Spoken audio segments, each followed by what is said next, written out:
then all of my emotions just came out. They just poured out of me, and it's kind of,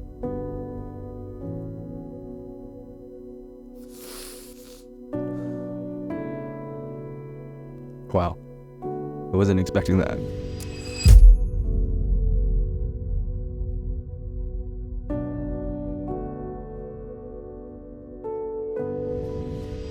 This is the very first YouTube video of the year of 2024, and I'm posting it because I was inspired and I decided that I'm going to do 2024 a lot differently than I did 2023. And the whole reason why I'm making this video is because I wanted to share why I had stopped posting on social media in 2023. Initially, I had these really big, audacious goals where I wanted to blow up on social, produce content every single day, get a ton of followers, and really start to share my experiences and my wisdom and all the things that I've learned over the years. However, a few months into it, I fell into the same trap, into the same repetitive thing, which was burnout. And this is definitely something that I've experienced so many times in my life. As a creative entrepreneur, as a parent, as someone who just really loves to create, I found myself digging myself into deeper holes and losing the fun and interest of just overall content creation, because then it started to feel like a job. And I felt like I was not able to accomplish what I wanted to accomplish if I didn't post every single day. And I'm managing 2 other businesses. Meanwhile, I have 2 kids and a family and 2 dogs. So my time is just super limited. And I would find myself staying up really, really late just to post a video the next day. It was not sustainable, and it started to really take a toll on my emotional and mental health. Alongside of that, I actually, I was doing it for all the wrong reasons, because I really wanted to do it for attention, validation, approval, all of that, which is something that I had to learn over the last year on how to heal and overcome that. But when something didn't perform and you put a lot of work into it, it would just kind of eat you up. Or if someone had a negative comment on a video or piece of content you made, it would eat me up. These are all signs of insecurity and trauma and triggers that weren't yet dealt with. And so by realizing that, I just stopped. One of my intentions for the year was to, do things that I wanted to do, create things that I wanted to create. And so I did. I created 2 short films. I created a lot of funny content, a lot of spiritual content. I created a podcast, and these things were amazing. And I learned so much in the process of doing them. It was a completely different type of creative work that I was doing outside of my regular life, which is video ad creation, shooting video production for brands. That's my main business. Is I have a video ad creative agency and a template and training business. That takes up most of my time. I used to have a very big team. 2 years ago, I downsized and basically reverted back to being the sole creator, visionary, executor in the business. And so with that, I was trying to add social media and a completely different goal in mind, which was to build my own personal brand, to share spirituality, to share wisdom, all these things that I've been wanting to do. But after doing them, I was just faced with defeat. I was faced with depression, and I kept hitting this wall, and it was really, really depressing, because I was like, I felt like I'm doing the right thing that I wanted to do, but the reality set in, and it was basically saying, John, you're not ready for this. The universe was saying, this is not your time to be doing this type of work. You still have unfinished work left in your other businesses. And that was exactly the case. As I was doing this more and more, my businesses started to decline because I wasn't putting the time and energy and focus into them, and it hurt. Yeah, it really hurt, because a lot of the stuff depends on me. I do the sales, I do a lot of the internal stuff in the business, and if I'm not leading the team, if I'm not focused and centered and driven, then everything else goes to shit. And so it did. And I had a lot of different things kind of pulling at my attention, a lot of internal distractions, I would say, emotionally, as well as just business-wise. I was working on building my second business, which is a template and training business. So the problem was I wanted so many things all at once. I wasn't taking the time to really develop each one independently. I had this mindset of okay, well, if I can build my second business fast enough, then I can get myself out of my current situation of a video production agency owner, which will allow me to have more free time to do the things that I really want to do, which is template and training, and then creating content that has no particular agenda. What this created for me was a lack of appreciation for the things that I have and the things that I've built. And so over the months, it was a grind. It really felt like I was hitting my head against the wall over and over again. And I was putting these imaginary boundaries, timelines on myself, expecting myself to be at a certain point in my life, to be at a certain point in my business. After, years and years of doing it, I expected myself to be further, to be honest. I wanted what other people had. I envied what other people had. And obviously, as you dig deeper into this stuff, you'll realize that it's all a facade. It's not real. It is your traumas and triggers and your unhealed things and your perspectives that are limiting you from seeing the truth ultimately. And so that was a lot of work. It was a very dark time up until the later part of the year, when I actually started to do more introspection, more internalization of myself versus external. I think I was depending so much on external validation, external results, external approval. If I could build, create, I can affect so many people, and thus I will have everything that I've ever wanted, which is so not true. And I'm sure many other creators feel the exact same way. I had to take a really hard look at myself and face myself and really just be honest with myself in all aspects of my life. That meant financial, emotional, physical, family, just every rock I had to turn over and really get to the bottom of why. And what I mean by that is I had to face my traumas and my triggers and just start to rewrite my beliefs. And so I had this belief that I had to reach a certain metric. I had to reach a certain amount of followers, a certain amount of views, a certain amount of sales.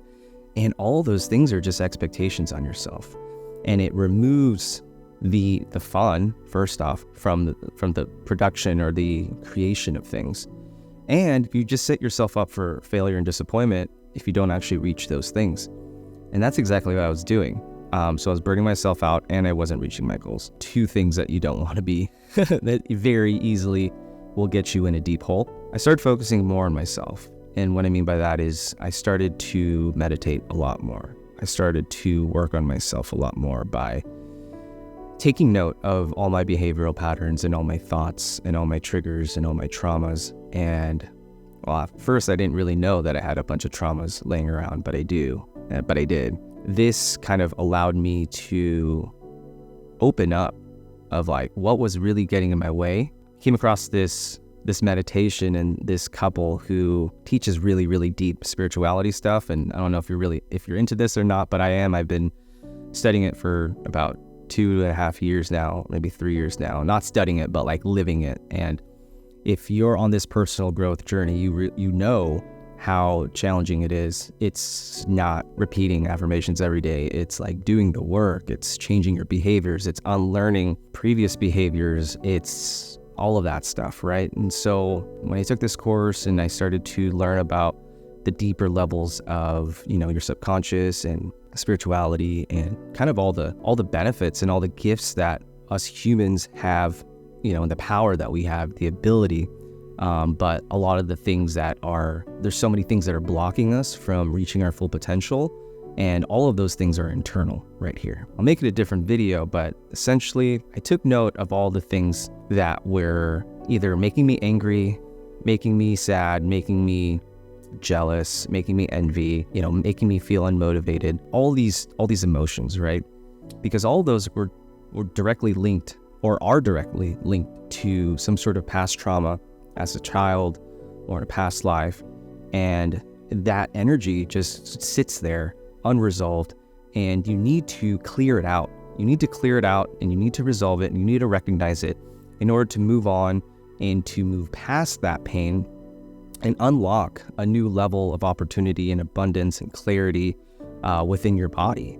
And that whole process is very painful because it requires you to self-reflect. It requires you to be very still and very honest and truthful. And then it requires for you to release that pent-up emotion, which is the form of crying. And you have to just let it out. And nothing feels better than crying and letting out those pent-up emotions. And just a little quick tip, if you're actually interested in doing that type of work, I would just recommend, very, very honestly, you don't need to spend thousands of dollars on a therapist. You don't need to spend thousands of dollars on a retreat or anything like that. What I did was just sit very still. If you've never meditated before, just focus on your breathing, get very, very still, clear your mind, and then ask your intuition, just show you something. Maybe you set the intention that you want to heal your envy, and then you will basically just allow your intuition to guide you through your subconscious. It will give you potentially an image of your past, or a scene from your past, and you just want to follow that. Just follow where that goes, because you're not going to know initially where it's from, because a lot of these things have happened to you very far ago, a long time ago, when you were younger. And then you will eventually lead to a point where you will come to terms and come to a point where you recognize when the actual emotional trauma happened. So I'll give you an example. Yesterday, actually, one of these things happened to me, but I was feeling this trigger of envy and jealousy when I saw somebody who was doing something better than me, was doing something who was getting a lot of attention, and I wanted that for myself.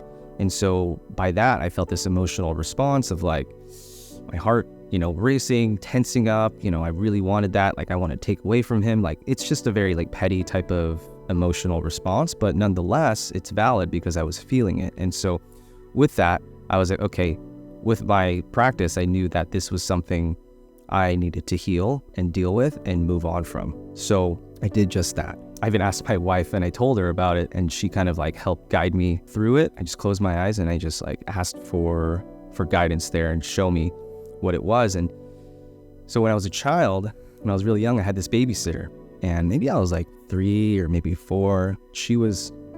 I thought she was super hot. Okay. I thought she was super attractive, and being a 3-4-year-old, I don't even know what that means, but I had these feelings for her. And anytime that she was my upstairs neighbor, I lived in an apartment, so she was right here, I was down here. Anytime that she wasn't babysitting me, I would watch her hang out with other guys, and she had a boyfriend. I saw them kissing and stuff. And as an observer, peeking through the window, I looked at them and I was just I don't want that for them. I want her for myself. I don't want her to have that. And so there's this feeling of jealousy and envy already happening because I wanted to take that for myself. That feeling bled through because it never was resolved. I didn't talk to anybody about it. I didn't know how to deal with it. It essentially manifested into all of my relationships. And so most of my relationships previous to my wife now, a very jealous person, very controlling, very easily, very insecure. And so I realized that this was the moment that it all happened.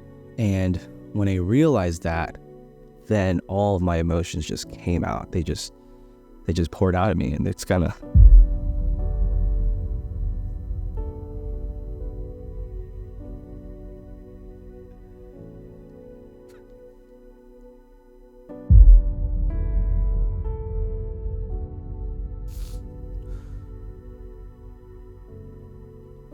Wow. I wasn't expecting that. This is exactly the work that I'm talking about. The moment you start talking about this stuff, the moment you start working on it, it comes up. And obviously this was an example of there's still some trauma left in me from that point in my childhood. And so anytime you do cry, you release it. You release more and more of that energy, more, because it is a block. It is blocking you in your body, in your chakras, in your energy field. And crying is basically it's an exercise for you to release. These tear ducts are releasing all that energy.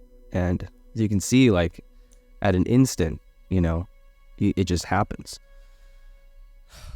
And so this became my process towards the end of the year of taking note of all these things. And I had cleared, I don't know, maybe a dozen or so different triggers and traumas. And each and every time you become lighter and you feel more and more relieved and you feel freer, and things don't bother you as much throughout the day, and you're not swayed and you're not reactive to the constant stimulation and stimuli of life.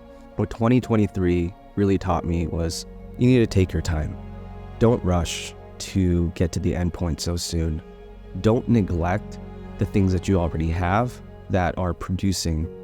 You need to start appreciating every aspect of your life, your family, your business, even if you haven't even gotten started or you don't have much. It's so easy to get caught up in the next thing and want the next thing and completely neglect what you already have. And that was me. Moving into this year, I'm taking a very different approach. I'm being very honest and direct with myself with how much time I have, but I'm also focusing on being centered before I do anything else, and approaching everything from a centered, peaceful, loving, compassionate, honest way, because that's the only way to do it. And I'm not setting unrealistic expectations for myself, because it's not the way to do it, man. You got to enjoy every moment of life, and it shouldn't feel like pressure all the time, and it shouldn't feel like work all the time. Enjoy it. And that's what I'm here to do, and that's why I'm making this video, because I enjoy it. I enjoy sharing. And so if you enjoyed this video, if you like the message that I was sharing, I would love your support. Like, a subscribe, a comment, and just follow me on my journey. I plan on doing a lot more of this, because this is fun for me, and I feel like this is where my heart wants to go. Thank you for watching, and I'll see you guys soon. Cheers.